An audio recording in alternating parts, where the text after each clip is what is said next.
फालूदा कस्बे में मासूम जानवी के ब्लाइंड मर्डर का 36 घंटों में खुलासा।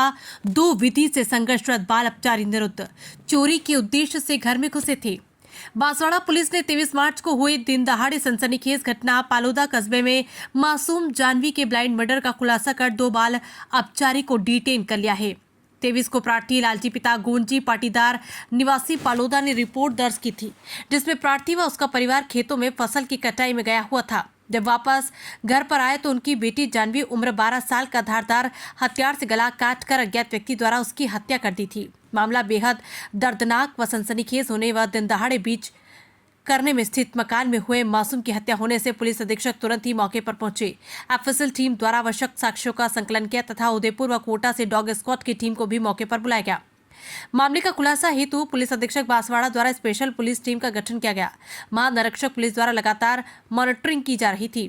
पुलिस अधीक्षक व अति पुलिस अधीक्षक मामले के खुलासे के लिए अनवरत 24 घंटों तक थाने पर उपस्थित रहे तथा पुलिस स्पेशल को अज्ञात दिशा निर्देश देते रहे। वह टीम द्वारा 15 अलग अलग टीमों का गठन किया जाकर सेक्टर वाइज प्रत्येक टीम को अलग अलग दायित्व सौंपे गए। टीमों द्वारा गंभीरता से प्रत्येक घर व गांव में स्थित संदिग्धों व प्रार्थियों के घर के आसपास पड़ोस में स्थित आपराधिक तत्वों के बारे में जानकारी जुटाई गई।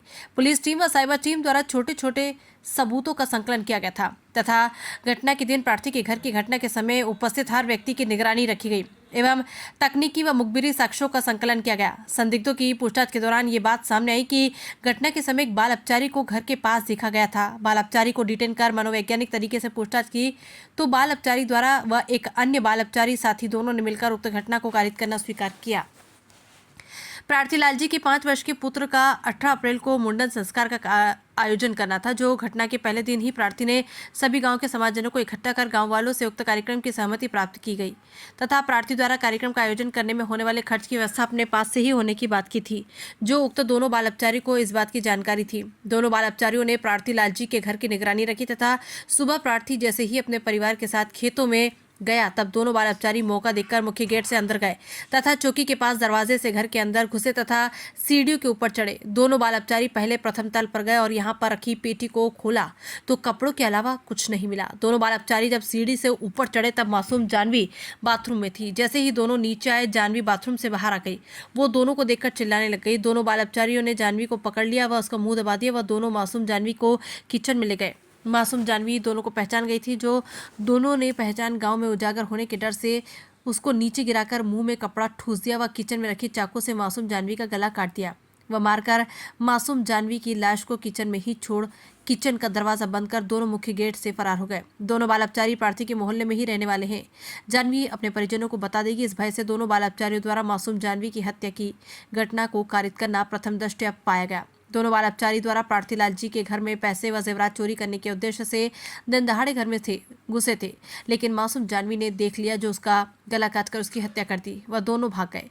मामले में पुलिस ने हर दोनों बाल अपचारियों को डिटेन कर लिया है तथा दोनों को मनोवैज्ञानिक तरीके से अनुसंधान व पूछताछ जारी है। बांसवाड़ा से नितेश पटेल की रिपोर्ट। 13 वर्षीय बालिका पाटीदार मोहल्ले की, उसको किसी ने शार्प पेपर से गला काट करके छोड़ देते हैं। लाश घर पे पड़ी है। इस पर पुलिस तुरंत मौके पर पहुंचती है। एफएसएल टीम, एमओबी टीम और आसपास की थाने की टीम तुरंत वहाँ पर पहुँच करके निरीक्षण किए। मौके के आवश्यक सबूत जो थे वो जुटाए गए। अलग अलग डॉग स्क्वाड भी ने उदयपुर से और एक कोटा से बुलाई गई, जिन्होंने निरीक्षण करके कुछ संदिग्धों को चिन्हित किया गया। पुरानी पुलिसिंग के तरीकों को अपनाते हुए व मुखबिर से सूचना प्राप्त करते हुए 2 नाबालिग लड़के जो इसी मोहल्ले के डिटेन किया गया।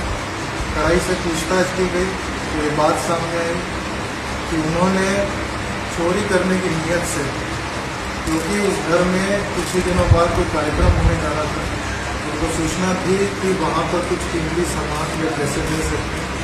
चोरी करने की नीयत से 2 नाबालिग लड़के घर में घुसते हैं। मौका देख करके चोरी करने का प्रयास करते हैं, पर इसी दौरान मृतका वहाँ पर आ जाती है और क्योंकि डर था कि उसी मोहल्ले के तो पहचान हो जाएगी, इस बात को लेकर के इन्होंने जो शार्प वेपन है उसको यूज़ करते हुए गले को काट दिया और निर्मम हत्या कर दी। आईजी साहब के निर्देशन में अलग अलग टीमों का गठन किया गया। करीब साइबर सेल का भी विशेष योगदान रहा। काम करते हुए टीम ने करीब 36 घंटे के अंदर दोनों नाबालिगों को डिटेन किया व उनसे कड़ी अनुसंधान अभी जारी है। हत्या के बाद ये आरोपी कहाँ थे, भागे थे या मौके पर आ गए थे? ये और चिंताजनक बात है कि हत्या करने के बाद वो आसपास ही घूम भी रहे थे और यहाँ तक कि जो पब्लिक थी उसी पब्लिक में शामिल होकर के प्रयास भी कर रहे थे कि पुलिस को गुमराह करने से। तो पुलिस को संदेह इन पे किस आधार पर लगा? क्या ऐसे करीब मिली कि यही आरोपी है? ये मुखबिर से सूचना प्राप्त हुई थी कि कुछ लड़के हैं जो उस घर के आसपास 9 साढ़े 9 बजे देखे गए। एक एक करके उन लड़कों को उठाया गया, तो पूछताछ की गई, तब ये बात उनके सामने आई। और ये बात भी इम्पोर्टेंट है कि जब इनसे पूछताछ की जा रही है अभी, तो इनके द्वारा उस घर से अफीम चुराने की भी बात सामने आई है।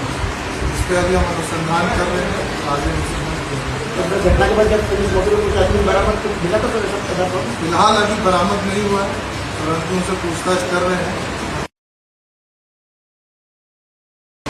चोरी की किस नीयत से की?